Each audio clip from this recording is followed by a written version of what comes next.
Chapter 2. Taker's palms were sweaty as he stroked the hilt of his hidden dagger. "Please don't make me kill you," he begged silently. He'd killed before when necessary, but he preferred to do so from afar, and not in his apartments where his expensive and one-of-a-kind rugs would be ruined from the bloodshed.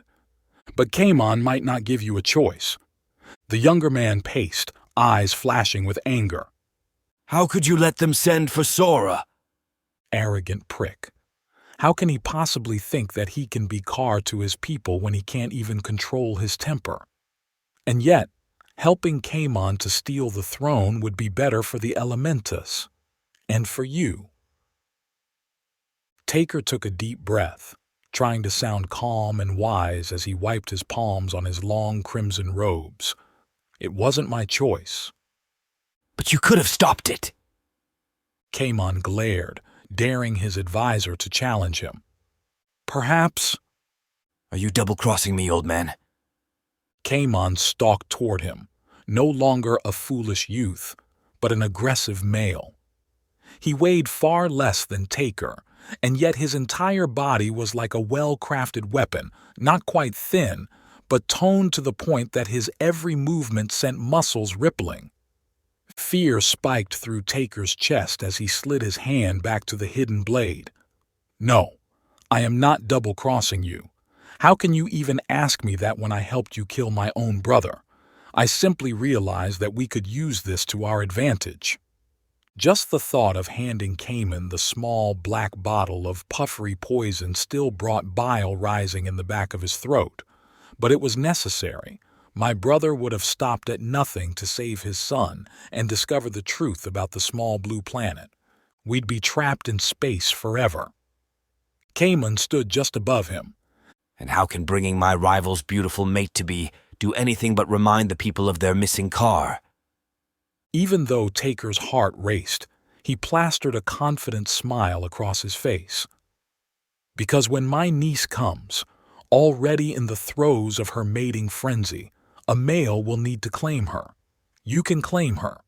Then you will have the daughter of the man most opposed to putting you on the throne as your mate. He will have to give up his goal of finding Raiden, and the throne will finally be yours." Yes, putting Kaimon on the throne meant betraying Taker's entire family, but it couldn't be helped. If his brother got his way, the Elementa fleet would never invade a planet with intelligent life. But the small blue planet was too perfect a new home, and planets like it too rare, for them to give it up for the good of some lower life form. The younger man stroked his smooth chin, his expression thoughtful. "You really think I can make Saura mine?" He's imagining her. Even as a young girl, her beauty was breathtaking.